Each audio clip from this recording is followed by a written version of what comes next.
अस्सलाम वालेकुम, welcome to report card. मैं हूं अफसा कोमल। जस्टिस मियां साकिब निसार आज अपने ओहदे से रिटायर हो गए हैं। उन्होंने 31 दिसंबर 2016 को चीफ जस्टिस के ओहदे का हलफ उठाया था। उनकी जगह कल जस्टिस आसिफ सईद खोसा हलफ उठाएंगे। जस्टिस रिटायर्ड साकिब निसार ने अपने दौर में अवामी मसाइल की जानिब भरपूर तवज्जो दी। पानी का मसला हो या फिर बढ़ती हुई आबादी का, उन्होंने इसके सदेबाब के लिए खुसूसी मुहिम चलाई। सरकारी अस्पतालों की हालत जार पर इंतजामिया की सरजनिश की, जेलों के दौरे किए, थर की खुश्कसाली और बच्चों की अमवात पर सिंध हुकूमत से जवाब तलबी भी की। इन इक़दामात की वजह से कुछ हलकों की जानिब से मुल्क में जुडिशल एक्टिविज्म के फरोग और अदालती हदूद से तजावुज़ करने की बातें भी की गईं, जबकि चीफ जस्टिस मियां साकिब निसार का कहना है कि उन्होंने मुल्क में हकीकी जुडिशल एक्टिविज्म की बुनियाद रखी है। जस्टिस रिटायर्ड साकिब निसार के दौर में निपटाए गए अहम केसेस में नवाज शरीफ पैनमा केस, इमरान खान और जहांगीर तरीन नाअहली केस, निहाल हाशमी तौहीन अदालत केस, नवाज शरीफ पार्टी सदारत केस समेत कई अहम केसेस शामिल हैं। इसी मामले पर आज हमारा रिपोर्ट कार्ड का पहला सवाल होगा हमारे पैनल, और सवाल इस तरह से है। Chief justice Saqib Nisar retire हो गए, कल जस्टिस आसिफ सईद खोसा हलफ उठाएंगे। बतौर चीफ जस्टिस साकिब निसार के दौर को आप कैसे रेट करते हैं 1 से 10 के दरमियान? सबसे पहले बाबर सत्तार साहब आपकी तरफ चलेंगे। बाबर साहब, क्या समझते हैं आप? देखिए, साकिब निसार साहब को दो तरह से हमें उनके टाइम को देखना पड़ेगा। एक एज अ जज, वो जाहिर है 20 साल तक जज रहे हाई कोर्ट के और उसके बाद सुप्रीम कोर्ट के, और मेरे ख्याल से वो बहुत काबिल जज थे। बहुत सारी जजमेंट्स उन्होंने दी जो ज्यूरिस्प्रूडेंशियली बड़ी वाइज थी। बेशक वो 21वीं तरमीम वाले फैसले हों उनके, और उससे पहले 18वीं तरमीम के टाइम पे भी उनकी कंट्रीब्यूशन बड़ी मुनासिब थी। मुस्तफ़ा इम्पेक्स केस और बहुत सारे इस तरह के केसेस थे। लेकिन फिर एक उनकी परफॉर्मेंस है as chief justice of Pakistan. तो एज अ जज मेरे ख्याल से बहुत काबिल थे। और थोड़ी सी माजरत मैंने काफी लिखा भी इस उम्मीद के साथ कि जब ये चीफ जस्टिस बनेंगे तो एक बड़ा गोल्डन टाइम होगा हमारे लिए। तो मेरा ख्याल है आज माजरत बनती है। हम फाइनली अब सनसेट हो चुका, वो जा रहे हैं, तो अब हम इवैल्यूएट कर पाएंगे एज अ हिस्टोरिकल मेजर कि उन्होंने क्या किया और क्या नहीं किया। तो मेरा ख्याल है कि अगर ऑब्जेक्टिवली जब एनालाइज होगा, इस दौर को देखा जाएगा, कौन से केसेस उठाए गए, किस तरह उठाए गए और उनके लॉन्ग टर्म कॉन्सिक्वेंसेस क्या थे, तो ये बड़ा तारीख दौर समझा जाएगा सुप्रीम कोर्ट का और चीफ जस्टिस का। देखिए, चीफ जस्टिस साहब अगर तो जुडिशल सिस्टम की रिफॉर्म की कोशिश करते, और बहुत बेतहाशा पावर उन्होंने एक्यूमुलेट की as chief justice of Pakistan, इस तरह की पावर एक्सरसाइज करते हमने शायद इफ्तिखार चौधरी को भी नहीं देखा जिस तरह से इन्होंने एक्सरसाइज की अपनी पावर्स। लेकिन जुडिशल रिफॉर्म नहीं हो सकी, वो वहीं की वहीं खड़ी है। अगर आप इकोनॉमिक इंटरवेंशंस इनकी देखें, बिजनेसेस में इन्होंने इंटरवीन किया, रेट्रोस्पेक्टिवली जाके चीजों को चेंज करने की कोशिश की, अनसर्टनिटी क्रिएट की। एक लिटिगेशन डिस्काउंट अप्लाई होगा पाकिस्तान में जब भी आप इन्वेस्टमेंट के बारे में सोचेंगे इस मुल्क में लाने की। हॉस्पिटल्स के अंदर, प्राइवेट हॉस्पिटल्स, पब्लिक हॉस्पिटल्स को कुछ नहीं किया, प्राइवेट हॉस्पिटल्स में जाके इंटरवीन किया।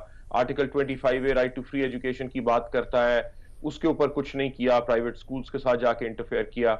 ये इकोनॉमिक इंटरवेंशंस थी। इसी तरह पॉलिटिकल इंटरवेंशंस थी, पॉलिटिकल अनसर्टनिटी क्रिएट हुई, किस तरह से केसेस उठाए गए हमने देखे। जब सेनेट के अंदर इलेक्शंस की बात हो रही थी तो सुओ मोटो लेके रोक दिया गया बहुत सारे सेनेटर्स को कि आपकी डुअल नेशनैलिटीज हैं। फिर इजाजत भी दे दी जब वो नंबर्स पूरे हो गए, सरंजानी मॉडल हमारा आ गया था, तो उसके बाद तो वो पॉलिटिकल अनसर्टनिटी भी यहाँ पे क्रिएट हुई, और फिर बेतहाशा लीगल अनसर्टनिटी क्रिएट हुई। ये जो किडनी और लिवर इंस्टीट्यूट के साथ जिस तरह का फैसला दिया, जो पाक केसेस के साथ इन्होंने किया, और बहुत सारे केसेस हैं जिनके ऊपर अब जाहिर है लिखा जाएगा, क्योंकि अब हम लिख सकेंगे इन बातों के ऊपर। पहले तो हम ना बात कर सकते थे ना लिख सकते थे। लेकिन आप उन चीजों को, जो चीजें इन्होंने की, जब हम उन्हें देखते हैं और जो चीजें नहीं की और करने वाली थी, स्पेशली जुडिशियल रिफॉर्म, स्पेशली एक ब्रोकन जस्टिस सिस्टम है।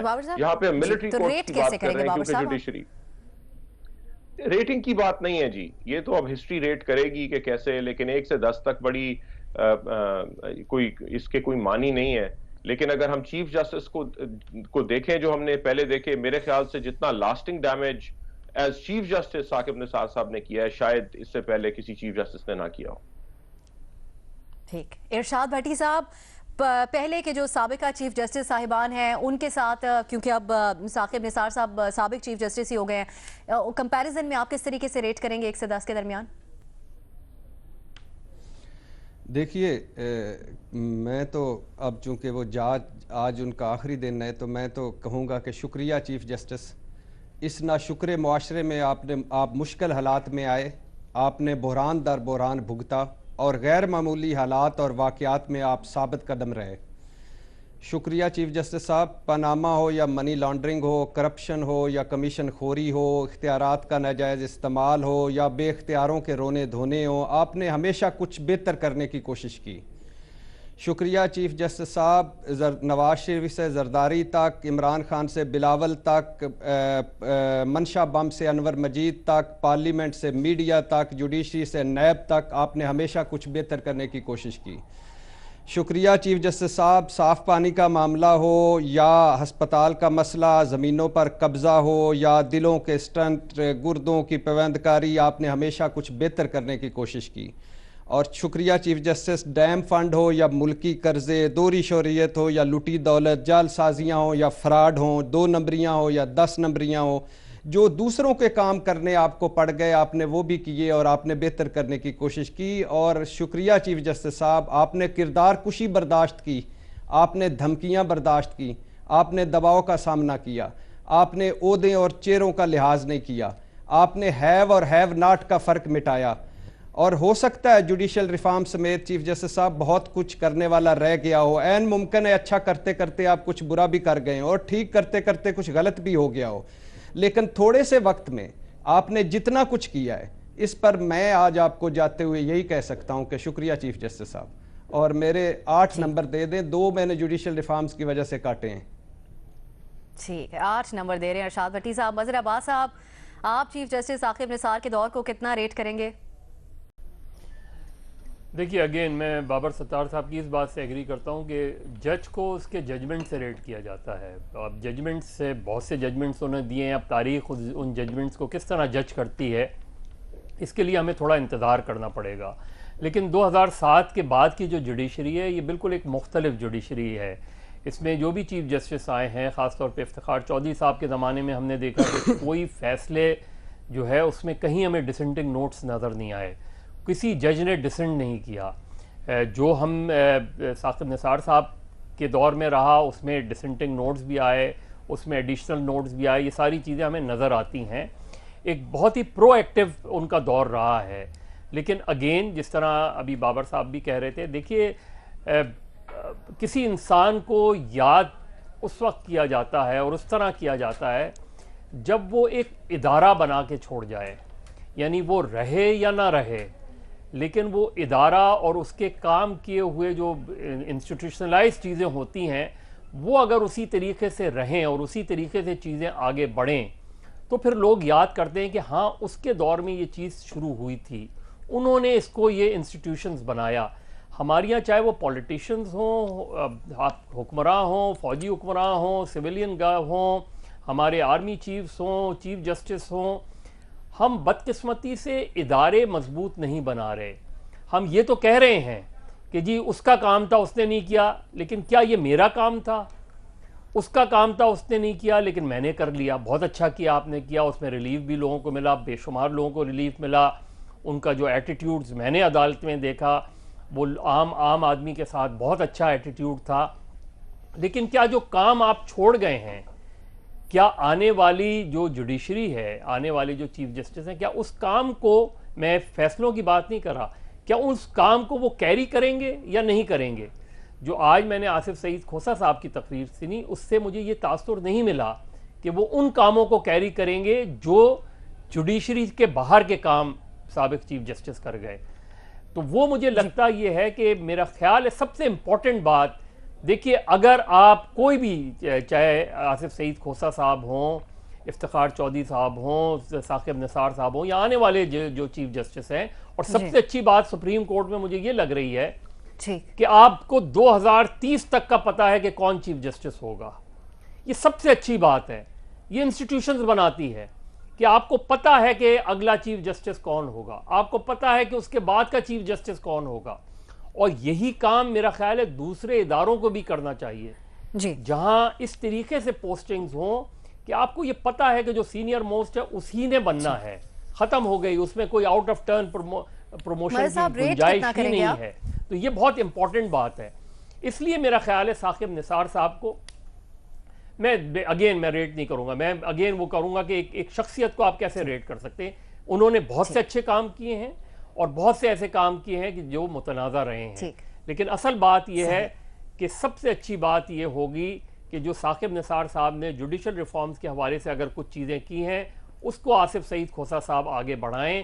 اور سعید کھوسہ صاحب کا کیونکہ 11 مہینے کا ٹینیور ہے تو اس سے آنے والے جو ہوئی ہیں کیا ان کو آگے بڑھایا جا سکے گا کے لیے جب تک یہ ٹرکل ڈاؤن نہیں ہوگا, جب یہی امپورٹنٹ بات ہے, یہی دیکھنا ہے کہ نیچے تک عدالتوں میں ہمیں وہ انصاف نظر آئے گا یا نہیں آئے گا.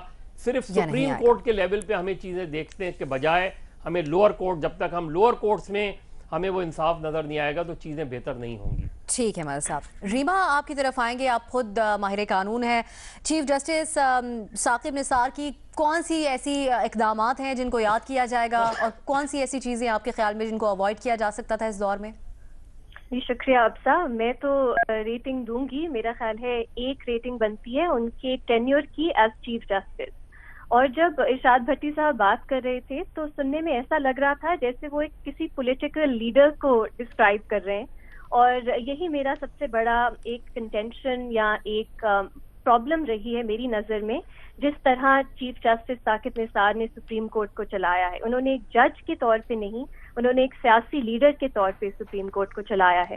اور ہم یہ پالیٹکس پہ تو بہت دیکھتے ہیں, پاپولزم ہوتی ہے ہماری پالیٹکس میں, لیکن ان کے دور میں ہم نے دیکھا کہ سپریم کورٹ بھی ایک پاپولسٹ انسٹیٹیوشن بن گیا, چاہے وہ آئین, چاہے وہ قانون کی روح اس کے ٹیکسٹ کے خلاف بھی کیوں نہ جائے. تو یہ سب سے بڑا میرا ایک کنٹینشن ہے اس جو دور ہے چیف جسٹس ثاقب نثار کا اس سے. دوسرا, کیونکہ انسانی حقوق میں بھی میری بہت دلچسپی ہے, اس بات کا مجھے بہت افسوس ہے کہ چیف جسٹس ثاقب نثار نے اپنے ٹینیور میں جو سپریم کورٹ کی انسانی حقوق کی جورسڈکشن ہے اس کو استعمال کیا انسانی حقوق کی پامالی کے لیے. چاہے بہت سے ہم نے یہ ججمنٹ اس طرح کی دیکھی, خاص طور پہ مجھے یاد آتی ہے پارٹی لیڈرشپ والی ججمنٹ, جس میں انہوں نے کہا کہ ایک ڈسکوالیفائڈ شخص پارٹی پوزیشن لیڈر کے طور پہ نہیں سنبھال سکتا. اس طرح پرانی ججمنٹ جو بہت اچھی تھیں انسانی حقوق کے پولیٹیکل امپاورمنٹ کے بارے میں, ان کو انہوں نے بالکل ڈسمس کر دیا, ان کو اوور رول کر دیا, جو میرے لیے ایک انسانی حقوق میں دلچسپی رکھنے والی طلباء کے غلبہ کے لیے بہت پریشان کن بات تھی. اس کے علاوہ اگر آپ دیکھیں بہت سے اور مسائل ہیں, لیکن ایک بات کی طرف ایک اور اشارہ میں کر دوں کہ ہمیں ان کے ٹینیور کو ایک فرد تک صرف محدود نہیں کرنا چاہیے. ایک لیگل کلچر اب ہماری سپریم کورٹ کا بن چکا ہے جس کو تبدیل کرنے کی ضرورت ہے. اور بہت افسوس کی بات ہے کہ شاید ڈر کے مارے, کیونکہ کنٹیمپٹ آف کورٹ اور ٹریزن اس طرح کی باتوں کا بھی بہت زور تھا چیف جسٹس ثاقب نثار کا, ہم نے دیکھا نہیں وہ تھرائیونگ لیگل کلچر جو ایک ملک میں ہونا چاہیے. ہم نے دیکھا چاہے لیگل کمیونٹی کیوں نہ ہو, بار ایسوسیشنز کیوں نہ ہو, انہوں نے اپرچونسٹکلی استعمال کیا سپریم کورٹ کے انسٹیٹیوشن کو. اس کے علاوہ سول سوسائٹی کیوں نہ ہو, انہوں نے بھی اپرچونسٹکلی استعمال کیا. اینڈز کی طرف زیادہ توجہ تھی, آؤٹ کمز کی طرف زیادہ توجہ تھی. جو پروسیسز میں نقصان ہوا اس پہ کسی نے نظر نہیں ڈالی. اور پولیٹیکل پارٹیز بھی افسا, ہم نے دیکھا چیف جسٹس افتخار چودھری کے ٹائم پہ جب پیپلز پارٹی کے خلاف فیصلے آتے تھے, نون لیگ بہت حمایت کرتی تھی اسی طرح کی جورسپروڈنس کی. اور اب ہم نے اور تب بیچ میں ہم نے دیکھا پی ٹی آئی کا رول اور اب نون لیگ کا, جو ہماری پارلیمنٹ اور ہماری پولیٹیکل پارٹیز میں بھی کنسنسس نہیں ابھی تک بن سکا کہ انسٹیٹیوشنز کو اسٹرینتھن کرنا ہے, اوور ریچ کے خلاف آواز اٹھانی ہے. اور مجھے امید ہے اب کہ چیف جسٹس ثاقب نثار کے ٹینیور کے بعد اس میں ہم ایک تبدیلی دیکھیں اور پارلیمنٹ سے آواز اٹھے, چاہے وہ جوڈیشل اکاؤنٹیبلٹی کے پروسیسز ہیں, اپوائنٹمنٹ کے پروسیسز ہیں, کہ سپریم کورٹ کو اپنے جو ایک ان کا ڈومین ہے اس سے ایکسیڈ نہیں کرنا چاہیے. یہ میری توقع ہے, لیکن ان کو ریٹ تو ایز چیف جسٹس ایک نمبر. ریما چیف جسٹس ثاقب نثار کے دور کو 1 نمبر دے رہی ہیں اور انہوں نے ایکسپلین کیا کہ انہوں نے 1 نمبر کیوں دیا ہے. حفیظ اللہ نیائی صاحب, آپ 1 سے 10 کے درمیان کس طرح ریٹ کریں گے؟ ایز اے جج میں ان کو بہت ہی ہائی اسٹیم میں رکھا ہے اور میں نے بھی ان کے کیسز کو بڑی بنظر غیر دیکھا ہے. وہ غیر معمولی پرفارمنس رہی ہے ایز اے ہائی کورٹ جج خصوصاً، اور پھر سپریم کورٹ میں جا کے بھی ان کا ایک رول جو تھا اس میں جان نظر آئی ہے۔ دیکھیں جی، میں نے ابسا ایک کالم لکھا تھا 28 دسمبر 2016، یہ اس وقت ڈیزگنیٹ نامزد چیف جسٹس تھے، اور انہوں نے چند دن پہلے تقریر اسپیچ کی تھی اباری میں کسی جو ہے نا وکیلوں کے آگے اپنے ساری جو لیگل فرٹرنیٹی اس میں، تو انہوں نے اسپیسیفک کہا تھا کہ یہ جو جوڈیشل ایکٹیویزم ہے یہ افریط ہے اور یہ اس سے جان چھڑانا ہوگی، اور میں ان کے اتنے لاؤڈ اینڈ کلیئر ریمارکس دیکھ کے میرا دل باغ باغ ہو گیا۔ میں نے کالم لکھا کہ جی آپ کے یہ جو بات ہے، انہوں نے دو باتیں کی وہاں پہ، ایک انہوں نے کہا تھا کہ میں اپنے دور میں جوڈیشل ایکٹیویزم سے اجتناب کروں گا، اور دوسرا کہا تھا کہ کسی قسم کا مصلحت اور دباؤ کا شکار نہیں ہوں گا۔ تو میں نے کالم میں یہ کہا تھا کہ یہ میرے لیے باد نسیم کا بھرپور جھونکا ہے اور ایک سنہری دور کا آغاز ہونے والا ہے۔ اب 6 مہینے میں آپ آئین کی اصلی حالت کو نافذ کر جائیں، کیونکہ سپریم کورٹ کے اوپر آئین کی بہت بڑی ذمہ داری ہے کہ وہ جو کانسٹیٹیوشنل کورٹ ہے ہماری، اور وہ پوری کی پوری لیٹر اسپرٹ میں کر جائیں تو 6 مہینے کے بعد پاکستان آپ کو بدلا نظر آئے گا۔ یہ دور ہے، یہ ساری چیزیں خود بخود ٹھیک ہو جائیں گی، آپ اگلے 6 مہینے یہ لگائیں۔ مگر کیا ہوا؟ بالکل سے برعکس ہوا۔ مجھے سمجھ نہیں آتی کہ ان کو کیا چیز پڑی کہ 4-6 مہینے گزرنے کے بعد، پاناما کیس کے فیصلے کے بعد، وہ ایک تسلسل کے ساتھ انہوں نے جوڈیشل ایکٹیویزم کی وہ جہتیں نکالی اور وہ راستے لیے جو ہماری جوڈیشی کے اندر بالکل لاموجود تھے، ناپید تھے، اس کا کوئی وجود نہیں تھا۔ پھر اس کے بعد اور کئی چیزیں تھیں۔ ان ساری وجوہات کی وجہ سے ہمارے اندر ایک سیاسی اور اقتصادی بحران جو آج موجود ہے، میں سمجھتا ہوں کہ کوئی بھی بندہ جب ایویلیویشن کرے گا جو سیاسی اور لیگل اور کانسٹیٹیوشن حالات کی، تو چیف جسٹس صاحب کو بری ذمہ نہیں قرار دے گا۔ تیسری بات ایک چیز تھی جو مجھے بڑی عجیب لگی، وہ ان کے موڈ سوئنگز تھے۔ میں نہیں سمجھتا ہوں کہ کسی جج کو جو ہے غصہ دکھانا چاہیے۔ ایک پل کے اندر میں نے ان کو غصے کو آسمان کو ٹچ کرتے دیکھا ہے اور ان لوگوں کو انتہائی ہیومیلیٹ کیا ہے، اور اسی لمحے انہوں نے اسی بندے کے سامنے لے جا گئے، پسیج گئے۔ یہ جج کے منصب کے بالکل مطابق نہیں ہے۔ اگر غصہ ہے تو آپ اس منصب کو چھوڑ دیں، اور اگر منصب بیٹھے ہیں تو آپ غصے کو کہیں پھینک دیں۔ دیکھیں آج آصف سعید کھوسہ صاحب نے جو باتیں کی ہیں، ایک تو انہوں نے رسمی کی، انہوں نے تعریف کی، جانے والی چیز جسٹس کی تعریف کرنی چاہیے تھی، اور اس کو جو بھی رسمی بات ہے بردر جج کو ان کو یہ شکایات کا موقع نہیں تھا۔ لیکن جب انہوں نے اپنا مستقبل کا لائحہ دیا تو انہوں نے کیا کہا؟ انہوں نے کہا میں ڈیم بناؤں گا، لیکن بناؤں گا کس کے خلاف؟ جھوٹے مقدمات کے خلاف، جعلی مقدمات کے خلاف، جھوٹے گواہوں کے خلاف، غلط کیسز کے خلاف۔ میں بھی قرض اتاروں گا 19 لاکھ کیسز۔ یہ اشارہ کس کی طرف تھا؟ پھر انہوں نے اسپیسیفکلی کہا جوڈیشل ایکٹیویزم کے اوپر کہا۔ دیکھیں یہ بہت بڑی باتیں انہوں نے کی ہیں، اور یہی چیزیں تھیں کہ شاید ان کو ان کے دور میں ریٹ کیسے کریں گے نیائی صاحب؟ جی ریٹ کتنا کریں گے آپ؟ ریٹ میں نہیں کروں گا، میں تو صفر ریٹ کروں گا۔ میرے نزدیک انہوں نے اتنا نقصان پہنچایا ہے، اتنا نقصان پہنچایا ہے کہ ناقابل اطلاق نقصان پہنچا جا رہے ہیں۔ یہ جذباتی ماحول سے جو ہم نکلیں گے نا، میں اور بابر صاحب اور بھٹی صاحب اور ریم اور سارے، خدا گواہ ہے کہ اس کے باوجود، کیونکہ تاریخ جو ہے نا، تاریخ کے پاس نہ کسی کا تقدس ہے اور نہ تاریخ کو کسی کا خوف ہے۔ جیسے بابر صاحب نے کہا جب وہ ایک اکاؤنٹ لکھیں گے تو ایسا آپ پر نقشہ کھینچیں گے، اس کے اندر یقین جانے کہ ہاتھ ملانے والا بندہ نہیں ہوگا۔ سب سے آخری بات یہ ہے کہ پی ٹی آئی وغیرہ جیسے انسٹیٹیوٹ کو انہوں نے برباد کیا۔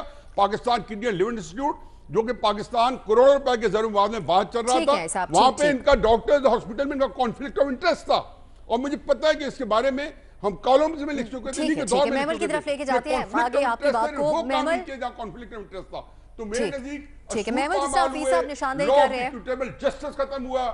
یہاں پہ کوئی جس کو کہنا چاہیے کہ ڈبل سٹینڈرڈ سے فیصلہ دیتے ہوئے ایک ہی مقدمہ ایک ہی طرح کی چیز، ایک فیصلہ دوسرا مقدمہ دوسری طرح کی چیز، وہی چیز نیائی صاحب آپ کے خیالات تفصیلی طور پہ اس پہ سامنے آگے۔ محمل جن باتوں کی نشاندہی کر رہے ہیں حفیظ صاحب، لیکن اس کے علاوہ جوڈیشل ایکٹیویزم پر یقیناً ایک یہاں پہ ہمارے پینل میں بھی ایک رائے پائی جاتی ہے عام طور پر بھی۔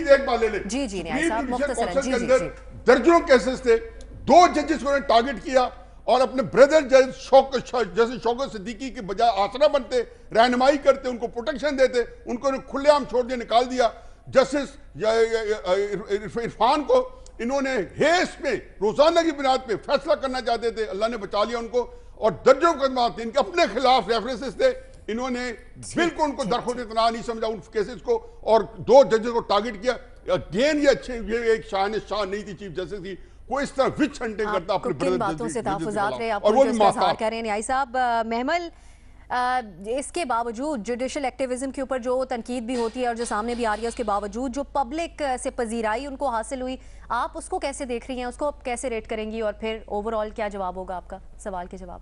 دیکھیں ابسا, میں اوور آل ان کے ٹینیور کو 4 نمبر دوں گی. میں ویسے تو اس سے کم دیتی, لیکن ان کی 1-2 ان کی ججمنٹس, اور خاص طور پہ جو ایک انہوں نے پچھلے سال ایک بڑا سینسٹیو معاملہ تھا اور اس کے اوپر انہوں نے ایک بڑی انہوں نے بریو اسٹیپ, بولڈ اسٹیپ لیا اور انہوں نے ایک ججمنٹ دی, تو میں اس کی وجہ سے ان کو تھوڑا سا میں وہ زیادہ نمبر دے رہی ہوں. اور اس کے علاوہ انہوں نے ہم میڈیا والوں کے لیے بھی انہوں نے تھوڑی سی آواز اٹھائی, مالکان کو بھی بلایا, تنخواہوں کی باتیں کی, ملی نہیں ملی وہ ایک علیحدہ بات ہے, لیکن چلے ہمارے لیے کم لوگ ہی آواز اٹھاتے ہیں, تو وہ بھی انہوں نے کیا. لیکن اب آ جائیے ان کے ٹینیور کے اوپر. دیکھیے, ہم نے یہ مظہر صاحب نے بھی جس طرح بات کی, پوسٹ ریسٹوریشن آف جوڈیشری, جو افتخار چودھری صاحب کی جوڈیشری جو ریسٹور ہوئی, اس کے بعد ہم نے ایک جوڈیشری کے اندر انسٹیٹیوشنل چینج بھی دیکھی, مطلب exceptions aside, but over all ہم نے اس طرح دیکھا کہ جو ٹریڈیشنل رول ہوتا ہے جوڈیشری کا, اس سے ہٹ کر ججز نے سوچا کہ ان کا جوڈیشری کا ایک رول ہے. افتخار چودھری ایک مسایہ کمپلیکس جو ہے وہ ان سب کے اندر آ گیا, ان کو لگا کہ ہم عوام کی امنگوں کی آواز ہیں, تو یہ ایک افتخار چودھری صاحب کو لگا. اس کے بعد خیر جو کچھ چیف جسٹسز آئے ان میں اس طرح کی چیز اس طریقے سے سپارک نہیں تھا, لیکن ثاقب نثار صاحب تو ایک اور ہی لیول پہ اس کو لے گئے. اور میرے دوست سروپ اجاز جو کہ ایک لائر بھی ہیں, انہوں نے ایک بڑی شاندار لائن لکھی تھی, میں اس پہ وہ پڑھ دیتی ہوں کہ legacies built on news stickers have shelf lives of news stickers. تو وہ یہ جو بات ہے کہ ایکچولی ان کو جو ایک شوق یہ ہے کہ ٹکر چل جائے, ابھی بریکنگ آ جائے, میں نے یہ کر دیا, میں نے وہ کر دیا. دیکھیں جی, ڈیم فنڈ کے اوپر انہوں نے بات کی, ڈیم فنڈ کے اوپر انہوں نے ایکسٹورشن کی. ایک جو یہ بات بابر نے اور یہ ریما نے جو بار بار بات کی ہے کہ انہوں نے ایک لیگل سسٹم کو بڑا نقصان پہنچایا ہے, مطلب کیسز کو ایڈجرن کرنے کے لیے پیسے مانگ لیے, کیسز کو سیٹل کرنے کے لیے کہا جی اچھا ڈیم فنڈ میں ڈونیشن دے دو, قطاع سراج والے وہ جو سیمنٹ والا ایشو تھا اس میں کہا جی اتنے پیسے دے دو, تو پھر اچھا آگے پیچھے کر دیتے. مطلب اس طرح کی بھی انہوں نے چیزیں کی, یہ ایک طرح سے کہہ لیں برائب ہے. پھر ہمارے ہی بہت مایہ ناز جرنلسٹ ہیں حسین نقی صاحب, ان کو انہوں نے پہلے جو ہے وہ بڑی ان کی بے عزتی کی, اس کے بعد کہتے ہیں معافی مانگ لی کہ یہ کون ہے. مطلب اس طرح کی بھی انہوں نے چیز کی. پھر انہوں نے پرائیویٹ اسکول فی ہو, ہاسپٹلس کے دورے ہوں, گورنمنٹ آفیشلس کی سیلریز ہوں, پانی کا مسئلہ ہو, لینڈ ڈیولپرز کا مسئلہ ہو, انہوں نے اس طریقے کی انہوں نے کیسز کیے. اور 184(3) جو یہ سو موٹو کی پاورز دیتا ہے, جو کہ بڑی ویگ ہیں سپریم کورٹ کے لیے اور براڈ ہیں, اس میں انہوں نے بہت زیادہ کنفیوژن لے آئے. میری امید یہ ہے نئے چیف جسٹس سے, آنے والے چیف جسٹس صاحب سے, کہ وہ یہ خود تعین کر لیں گے کہ exact power of chief justice ہے کیا. تو یہ جو سب کچھ اگر آپ دیکھیں, پھر جس طرح بابر نے بھی بات کی, پولیٹیکل اور اکنامک انٹرونشن یہ بہت زیادہ تھی, اور انہوں نے 30 سے انہوں نے سپریم کورٹ میں ان کے ٹائم میں 40,000 تک جو ہیں کیسز وہ پینڈنگ وہ بڑھ گئے. اور اس کے علاوہ آج جو چیف جسٹس آنے والے چیف جسٹس صاحب نے بات کی ہے کہ 19 لاکھ کیسز پینڈنگ ہیں اور صرف 3,000 ججز اور میجسٹریٹس ہیں. اصل کام ان کا تھا جوڈیشل ریفارمز. لوور کورٹس کو بالکل ریفارم نہیں انہوں نے کیا, ان کا سارا جو تھا اپنے پاپولزم کے اندر چلا گیا. میرے خیال میں ہسٹری ان کو بہت برا جج کرے گی. میں پھر بھی ان کو تھوڑے سے نمبر دے رہی ہوں کیونکہ ان کے ایک دو پھر بھی آپ 4 پوائنٹس دے رہی ہیں. ٹھیک, کم دینے چاہیے. آپ کچھ ایڈ کرنا چاہ رہے ہیں؟ جی 2-3 باتیں ضرور کرنا چاہوں گا. ایک تو بالکل ٹھیک کہہ رہی ہیں ریما کے, وہ جو میں نے ان کو as a political leader tribute پیش کیا, اور واقعی میں نے ان کو as a political leader he tribute پیش کیا, کیونکہ میں لاء کا اسٹوڈنٹ نہیں ہوں, مجھے کوئی زیادہ کوئی گہری چیزیں نظر نہیں آتی. جو میرے لیے, ملک کے لیے, قوم کے لیے مجھے جو سمجھ آئی وہ میں نے بتایا. دوسری بات ہے, یہ ملک بڑا مشکل ہے جی, یہ ذہن میں رکھیے گا. کوئی بندہ ایک دو ایگزامپلز ہو سکتی ہیں, کوئی وزیر اعظم, کوئی صدر, کوئی آرمی چیف, کوئی چیف جسٹس, کوئی بندہ جو گیا ہے اور ہم نے اس کے بارے میں کلمہ خیر کہا ہو, تو وہ مجھے, یا قوم متحد ہوئی ہو, ہمارا کوئی متفقہ لیڈر نہیں, کوئی متفقہ آئیڈیل نہیں, کوئی متفقہ رول ماڈل نہیں رہا, तो अल्हम्दुलिल्लाह कीड़े निकालने में, नाशुक्रेपन में कमाल दर्जा हमने हासिल किया हुआ है। जब आने वाले से उम्मीदें लगा के बैठते हैं कि आने वाले से सुन लेना, अच्छा सुन तो ले, मैं किसी को नहीं कह रहा, मैं अपनी बात कर रहा हूँ, अपनी एज ए मजमूई तौर पे बात कर रहा हूँ। और मैं सिर्फ ये कह रहा हूँ कि आने वाले को कहते हैं कि ऐसे उसको बांस सीढ़ी पे चढ़ा के छत पे चढ़ा देते हैं, भाई जा अल्लाह तेरा भला करे, और फिर जब वो सीढ़ी नीचे से खींचते हैं तो वो पूछते ही रहता है कि अब मैं नीचे कैसे उतरूं। तो हमारा यही है, हर सूरजमुखी कौम है, आने वाले को सलूट, जाने वालों की तनकीद और कीड़े निकालना, अल्हम्दुलिल्लाह बस यही चलता रहेगा। बड़ा मुश्किल मुल्क है और उन्होंने बड़े अच्छे फैसले किए और बहादुरी से फैसले किए। ठीक है, ये आपके ख्यालात हैं और बाकी पैनल के ख्यालात भी हमारे सामने ही हैं। इस पे मजीद बात करने का वक्त नहीं है, वरना ज़रूर इस पे हम डिस्कशन को आगे बढ़ाते। इस सवाल के जवाब में रीमा ने 1 कर दिया है, भट्टी साहब ने 8 और महमल ने 4। बाकी हमारे दीगर तजियाकारों ने इस पे कोई खातिर खा कोई रेट नहीं किया। 28 दिसंबर 2018 को मंजर आम पर आने वाली एग्जिट कंट्रोल लिस्ट में पीपल्स पार्टी के चेयरमैन बिलावल भुट्टो जरदारी, वजीर आला सिंध मुराद अली शाह के नाम सामने के आए, एक तनाज़ा खड़ा हो गया। अब तो वजीर खारजा शाह महमूद कुरैशी भी एतराफ़ कर चुके हैं कि बिलावल और मुराद अली शाह का नाम ECL में डालने पर हुकूमत ने जल्दबाजी की है।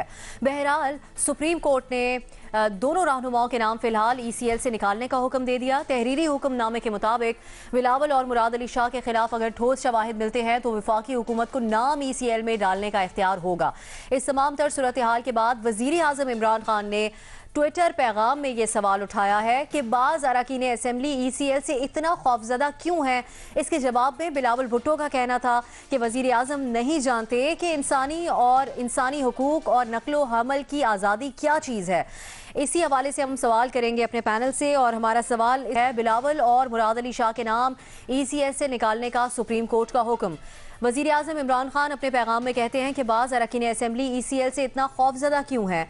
बिलावल भुट्टो जवाबन कहते हैं कि वज़ीर आज़म नहीं जानते कि इंसानी हुकूक और नकलो हमल की आज़ादी क्या चीज़ है। वज़ीर आज़म और बिलावल में से किसका मौक़िफ़ आपको दुरुस्त लगता है, वज़ीर आज़म इमरान खान या फिर बिलावल भुट्टो का? सबसे पहले हफीज़ुल्लाह नियाज़ी साहब आपकी तरफ आएंगे। हफीज़ साहब, वज़ीर आज़म इसको जो है वो हुब्बुल वतनी के साथ जोड़े हैं, अपने एक ज़िमनी ट्वीट में उन्होंने इस तरीके से कहा। दूसरी तरफ बिलावल भुट्टो इंसानी हुकूक का एंगल इसको दे रहे हैं, आपको कौन सा दुरुस्त लग रहा है मौक़िफ़? देखिए जी, वज़ीर आज़म साहब बेवकूफ़ हैं लेकिन इतने भी नहीं हैं कि हम उनको जो है ये समझें कि वो हर चीज़ बगैर कुछ सोचे समझे कर रहे हैं। ये जुल्फ़ी बुखारी पे तो बड़े तलमिलाए थे, उस वक्त इनको कि ये बात पता नहीं थी। ये जो असूल रहनुमा असूल आज उन्हें वज़ा करके दिया है, ये जुल्फ़ी की बुखारी के वक्त में अप्लाई कर देते। कितने तलमिलाए थे जुल्फ़ी बुखारी, उस बेचारे को तो पाकिस्तान में कारोबार नहीं है, उसको क्यों रोका है और किस तरह लेके गए कि निगरान हुकूमत है और सारे इदारे देखते के देखते रह गए और जुल्फ़ी बुखारी गया इनके साथ उसी जहाज में, सिर्फ जहाज 1-2 घंटे लेट हुआ। ये लियाकत जतोई को तो उन्होंने 2 घंटे के नोटिस भेज दिया। बीबी ये क्राइसिस इनका कुछ और है। वो जो है ना कहती है कि क्या भट्टी साहब बताएंगे, मुझे कुछ मुहावरा आता नहीं है कि नाना ले ले बरामदा। ये अब रोती है, इनका रोना कोई और है, मसला चल नहीं रहा, एवरीथिंग इज फॉलिंग अपार्ट, हर चीज है बिल्कुल एक पूरे मुल्क के अंदर एक सकूत का आलम है। एक बिल्कुल ऐसा है कि बिल्कुल एक आज अभी मैं किसी जगह पे थोड़ी शॉपिंग करने गया तो वो बेचारे दुकानदार कहते हैं कि न्याई साहब 20% जो है काम रह गया है पिछले 3 महीने के अंदर। अब नीचे तो उतरे हो क्या रहा है, अब उसमें आप गालियां दे लें, ये कर लें, ये जो लफ्जी जंग कर लें, ठीक है। इसमें आपको देखें ये सारी चीजें बजाय इसके कि इस मौके पे अपनी सारी तवज्जो एक तरफ लगाते, उनको अभी भी जहन में यही है कि यही काम करेंगे तो इसी के अंदर जो है ना शायद हमें आसूदगी हो।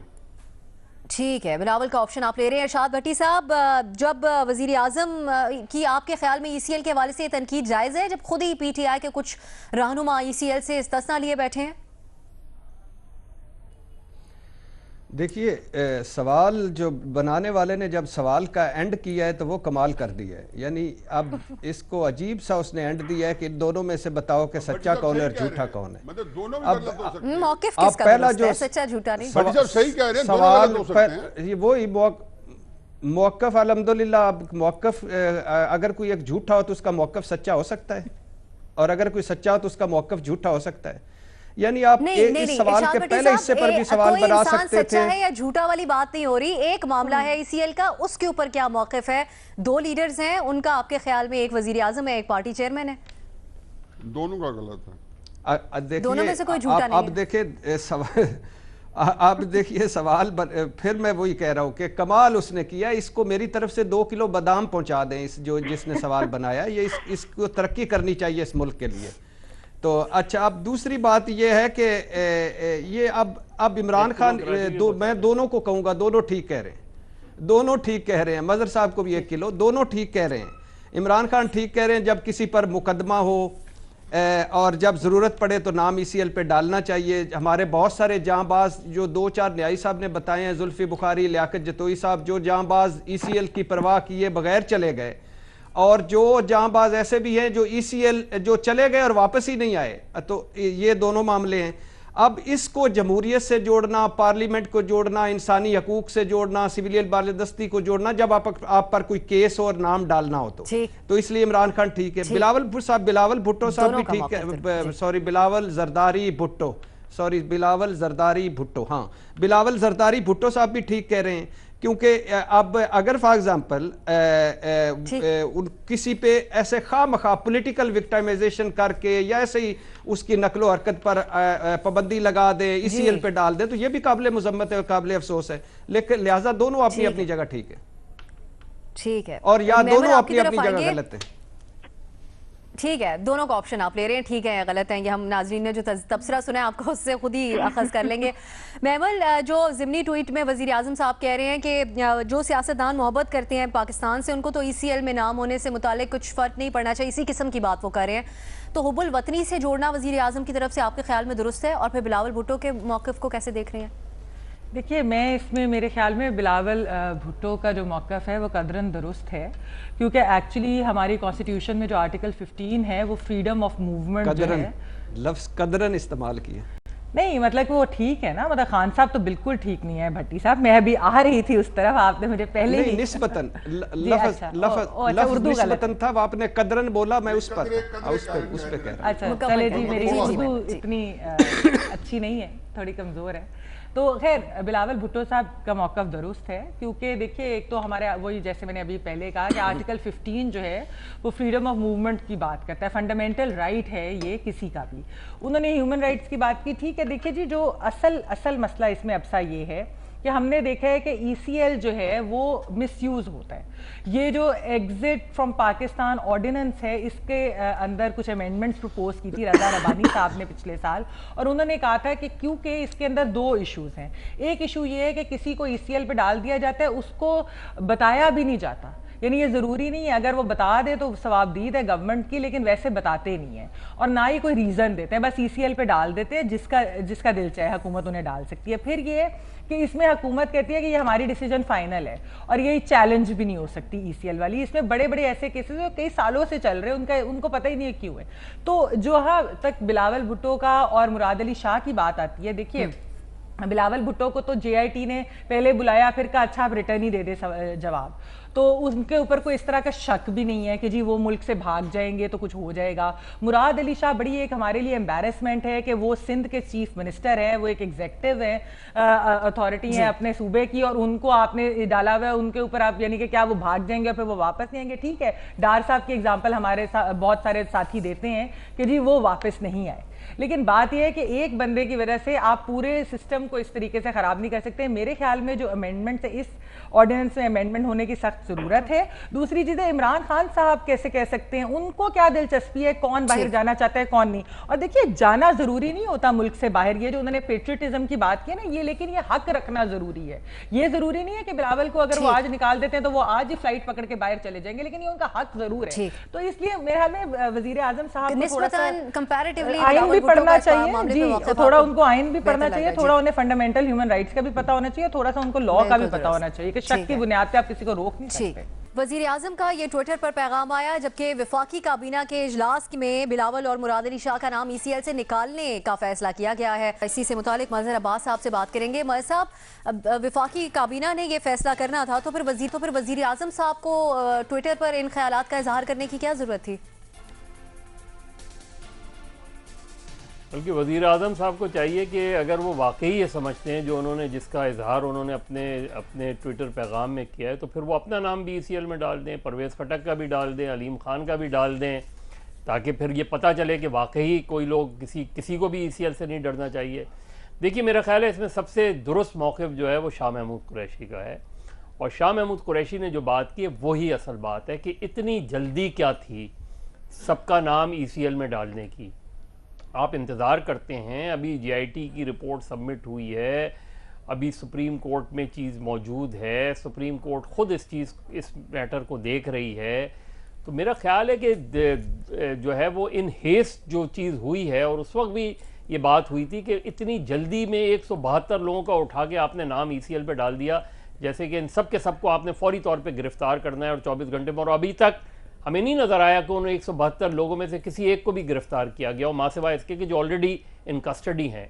तो मेरा ख्याल है डिसीजन इन हेस्ट जो होता है वो अक्सर जो है, और फिर उसके बाद आपने इसको पूरा एक सियासी मसला बना दिया, पूरी JIT को एक कंट्रोवर्शियल बना दिया।